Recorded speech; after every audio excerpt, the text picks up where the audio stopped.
बिस्मिल्लाहिर्रहमानिर्रहीम। अस्सलाम वालेकुम मेंबर्स व्यूअर्स, होप सब खैर खैरियत से होंगे। आज की वीडियो में डिस्कस कर लेते हैं। मार्केट ने कल भी थोड़ा सा नेगेटिव क्लोजिंग दी, जस्ट 60 पॉइंट्स की, और आज मार्केट ने अगेन जो सा 206 पॉइंट की नेगेटिव क्लोजिंग दी। तो अब मार्केट का आगे क्या आप एक्सपेक्ट कर सकते हैं? मार्केट का क्या ये बाउंस बैक करेगी या फिर हम थोड़ा सा दोबारा वही लो वॉल्यूम के साथ एक रेंज बाउंड एक्टिविटी में जाएंगे? तो ये थोड़ा सा डिस्कस कर लेते हैं। प्लस जो हमने वीकेंड पे एक डिटेल डिस्कशन की थी, आप सबको याद होगा, ख़ास तौर पे जो हाई वॉल्यूम स्टॉक्स हैं उनमें पूरी स्ट्रेटजी हमने डिस्कस की थी, क्योंकि ऑलरेडी उनमें एक रैली बन चुकी थी, जहाँ से वो बॉटम आउट हुए थे और रिवर्सल हुआ था वहाँ से। और हमने इस दफ़ा वीकेंड की वीडियो में स्पेसिफिकली मेंशन किए थे स्टॉप लॉस सबके, कि वो स्टॉप लॉस आपने जो सा ज़रूर लगाना है। तो अल्लाह का शुक्र है कि अगर आप देखें उनमें से जो शेयर्स हैं उनके स्टॉप लॉस हिट हुए। तो अब उनमें क्या स्ट्रेटजी होनी चाहिए फर्दर?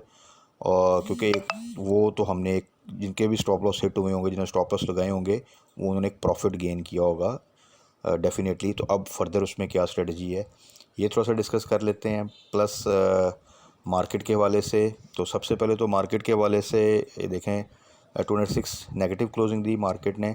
अब देखें गवर्नमेंट जो सी, आपको पता है वफाकी काबीना ने भी ओथ ले लिया। उसके अलावा गवर्नमेंट अब अपने रूटीन मैटर्स में आ रही है। और जो एक वेलकम रैली थी, जिसे हम कह सकते हैं, जब गवर्नमेंट एकदम चेंज हुई और जो एक बिज़नेस कम्युनिटी की वजह से और पीसेक्स की वजह से इस परसेप्शन पे कि नून लीग के टेन्योर में प्रीवियस में स्टॉक मार्केट ने एक हाई बनाया था और वो प्रो स्टॉक मार्केट थोड़ा सा उनका एटीट्यूड होता है, तो उस वाले से एक रैली बनी। बट अब चीज़ें देखें, अब दोबारा चीज़ें इकोनॉमिक साइड पे आनी स्टार्ट हो जाएंगी। आईएमएफ के साथ नेगोशिएशन स्टार्ट होगी दोबारा से। और ये जो ख़ास तौर पे पेट्रोल प्राइसेस हैं, ये कहाँ तक रोक सकते हैं हम? इनको बढ़ाना पड़ता है, नहीं बढ़ाना पड़ता? क्या फ़र्दर टैक्सेशन की बात होती है?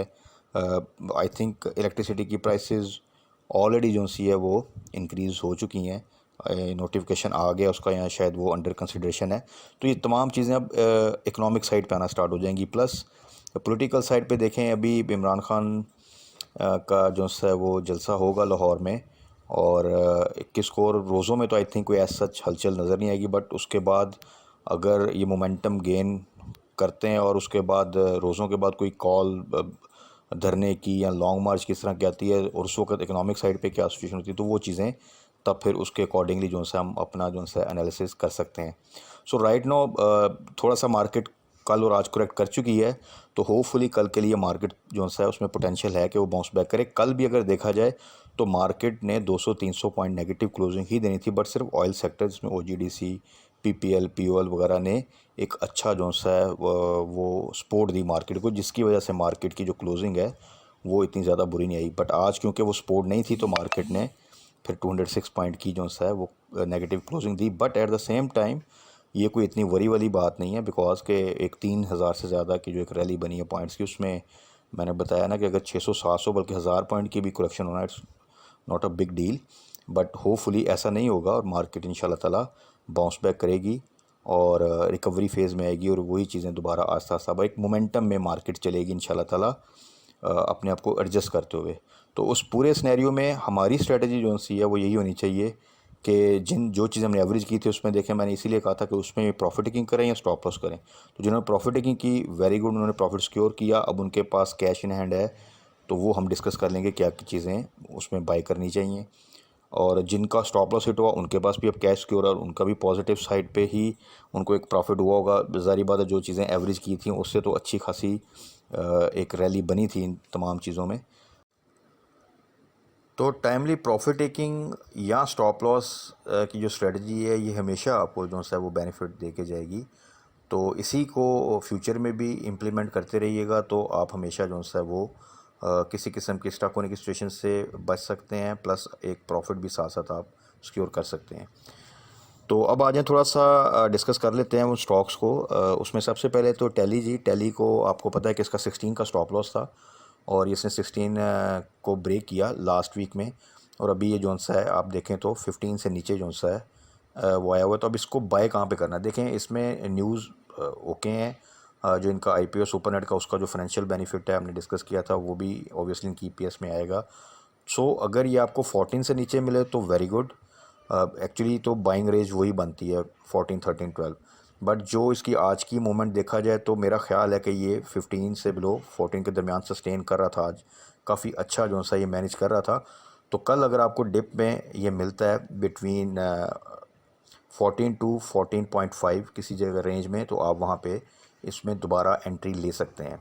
टारगेट वही प्रॉफिट टेकिंग, फिर इंशाल्लाह ताला हम वही 17 अबव और 18 अबव पे जो सा है वो उसको डिस्कस कर लेंगे। उसके बाद आ जाए जी डबल जीएल। डबल जीएल में भी हमने 20 का मेरी वीकेंड की वीडियो पे यही था कि इसमें पोटेंशियल है 25 का, इवन 30 का, और अभी भी वो चीज़ें इंटैक्ट हैं। इंशाल्लाह ताला अगर मार्केट अपना मोमेंटम दोबारा पॉजिटिव जो सा है वो मेंटेन करती है स्टेबिलिटी के साथ, तो ये आप आने वाले दिनों में देखेंगे इंशाल्लाह ताला कि इनमें दोबारा रैली बनेगी। तो उसमें लेकिन एक वीकेंड की वीडियो में एग्जैक्टली डिस्कस किया था कि आपने जो भी टारगेट रखना है बट 20 का स्टॉप लॉस लगा देना है, और जो हमने एवरेज किया था 14 बिलो पे, तो उसमें एक अच्छी खासी जो सी है आप देखें उस क्वांटिटी की तो एटलीस्ट एक अच्छा प्रॉफिट बनता है। तो 20 का आज जिन्होंने स्टॉप लॉस लगाया था तो वो हिट हुआ, इसने 20 बिलो क्लोजिंग दी है। तो डबल जीएल में भी again potential is there.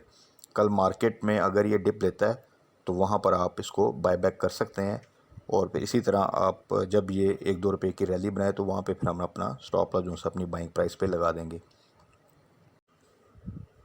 Next है G G Tech, again Gani group company, और इसमें एक अच्छी खासी रैली बनी। इसमें मल्टीपल कैप्स भी लगे, आपको पता है 9 बिलो से हमने इसकी बाइंग की थी, और उसके बाद ये जब डिप पे फर्दर डिप पे भी गया, और उसके बाद इसने फिर एक रैली बनाई। और न्यूज़ ये थी कि जो गनी केमिकल है जिसका आईपीओ आना था, तो वो बेसिकली पहले इसमें मर्जर जो सा उसकी न्यूज़ थी जी टेक के साथ, जिसकी वजह से जी टेक की वैल्यू भी, क्योंकि अगर आप देखें ट्रिपल जीएल से और डबल जीएल से काफ़ी कम थी, तो इसमें एक रैली बनी। और इसमें स्ट्रेटजी यही थी कि जब तक इसका कैप जो से हैं वो लग रहे हैं हम इसको होल्ड करेंगे, लेकिन स्टॉप लॉस इसका जो सा हमने वो 11 जो सा है वो वीकेंड की वीडियो में डिस्कस कर लिया था कि वो हमारा स्टॉप लॉस होगा। तो इसका भी स्टॉप लॉस आज हिट हुआ और इसने भी 11 बिलो थोड़ी सी क्लोजिंग दी। तो जी टेक में अगेन बेस्ट पॉसिबल प्राइस तो जो सी एस की वो 9 बिलो ही बनती है, बट प्रेजेंट सिनेरियो में कल अगर डिप के बाद ये बाउंस बैक करता है तो फिर हम देख सकते हैं, फिर इसको हम 10 बिलो पे भी बाय कर सकते हैं। तो जी टेक भी 10 बिलो बाय, जब आपको मौका मिले तो वहाँ पे बाय हम इसको करेंगे। उसके बाद आ जाएं ट्रीट। ट्रीट में भी हमने वीकेंड की वीडियो में जी 36 का स्टॉप लॉस लगाया था। टारगेट हमारा ये था कि ये 40 को जब क्रॉस करेगा तो फिर हम अपना स्टॉप लॉस जो सा है वो 40 पे लगा देंगे, या जो हमने एवरेज किया था अराउंड 30 या 30 बिलो उसको उसकी तो एटलीस्ट हम प्रॉफिट टेकिंग करेंगे। और वैसे भी जो हमारी बाइंग रेंज होती थी इस जो पूरा क्राइसिस आया था उससे पहले, वो 40 बिलो हम बाय करते थे 39 38 के पास, और 45 के करीब जाके हम जो सा इसकी प्रॉफिट टेकिंग करते थे शॉर्ट ट्रेड्स में। तो उस लिहाज से भी अगर देखा जाए तो इसने अभी 30 आई थिंक 9 को टच किया है, और उसके बाद ये इसने डिप लिया है, तो इसका भी 36 पे हमने स्टॉप लॉस रखा था, तो वो भी आज हिट हुआ है। तो ट्रीट अगेन अगर किसी ने स्टॉप लॉस लगाया था हिट हुआ है तो ये भी डिप पे इसको बायबैक कर सकते हैं आप। और अगर किसी ने स्टॉप लॉस नहीं लगाया था, होल्डिंग की हुई है, तो ट्रीट इंशाल्लाह ताला आने वाले दिनों में 40 की तरफ जाएगा। तो फिर वहाँ पर हम इनको फर्दर डिस्कस कर लेंगे कि हमने वही जो एवरेज किया हुआ है उसकी तो वहाँ प्रॉफिट टेकिंग करनी है डेफिनेटली, यहाँ पर हमने स्टॉप लॉस रखना है 40 पे। और अदरवाइज़ ये है कि फ़र्दर इसकी जो मूवमेंट होगी वो कितनी एग्रेसिव होती है, मार्केट उस वक्त किस तरह का बिहेव कर रही है, उस पर फर्दर डिस्कस कर लेंगे। तो ये तो थे जी वो स्टॉक जिनके आज स्टॉप लॉस हिट हुए, जो हमने डिस्कस किए थे वीकेंड की वीडियो पे, तो उसको हमने थोड़ा सा डिस्कस कर लिया है कि स्ट्रेटजी क्या है। तमाम में पोटेंशियल है, किसी किस्म की वरी की बात किसी में भी नहीं है। टैली इंशाल्लाह ताला रिकवर करेगा, अच्छी न्यूज़ हैं। डबल जीएल अगेन वही मैं कह रहा हूँ कि 25 का टारगेट आप रख के इजीली इसमें प्ले कर सकते हैं। G Tech part of Gani group जब वो परफॉर्म करेगा तो ये भी साथ में परफॉर्म करेगा। न्यूज़ बेस एक रैली बन चुकी है, अब ये एज ए ग्रुप जो सा है वो साथ साथ जो सा परफॉर्म करेगा। ट्रीट में भी अगेन अच्छा पोटेंशियल है, 40 प्लस तो इजी टारगेट है इंशाल्लाह ताला, और इसी को हमने टारगेट करके अपनी पूरी जो सी है स्ट्रेटजी वो प्लान करनी है। तो ये तो थे जी वो स्टॉक्स। बाकी कल के लिए जी होपफुली इंशाल्लाह ताला जो मार्केट ने थोड़ा सा एडजस्ट किया 2 दिन, कल एक रिकवरी जो से हम एक्सपेक्ट कर सकते हैं। आज डॉलर रेट भी आपने देखा है पिछले 2 दिन से काफ़ी जो सा है वो इंक्रीज़ हुआ था, उसका भी एक नेगेटिव इम्पैक्ट आया। तो होपफुली कल मार्केट जो सा है वो रिकवरी देगी, और मार्केट के साथ जो शेयर्स हैं जिनमें एक डिप आया वो भी एक रिकवरी जो सी है वो दे सकते हैं। और यही स्टॉक जो हमने डिस्कस किए थे इसमें जो भी डिप में मिले तो वहाँ पे हम इनको बाय बैक भी कर सकते हैं। तो कल मार्केट क्लोजिंग के बाद जो बाकी स्टॉक्स हैं जिनको हमने थोड़ा सा मीडियम टर्म व्यू के साथ बाई किया हुआ है उनको डिस्कस कर लेंगे। कल की मार्केट ट्रेडिंग सेशन में आपको एक अच्छी डे ट्रेड भी होपफुली मिल सकती है। तो इसलिए कल जब डिप आए मार्केट ले, अगर कोई चीज़ें डिप पे जो सी है ओपन होती हैं तो वहाँ पे आप बाय बैक कर सकते हैं और वो हो सकता है कि आपको कल एक अच्छी डे ट्रेड भी इंशाल्लाह ताला दे दें। तो कल मार्केट क्लोजिंग के बाद फर्दर डिस्कस कर लेंगे दूसरे स्टॉक्स को कि उनमें हमारी क्या स्ट्रेटजी है, जिसमें से बहुत से स्टॉक्स अच्छा परफॉर्म कर रहे हैं जिनको हमने मीडियम टर्म के लिए रखा हुआ है, तो उनको कल डिस्कस कर लेंगे। तब तक अपना ख्याल रखिएगा, दुआओं में याद रखिएगा। Stay blessed. अल्लाह हाफिज़।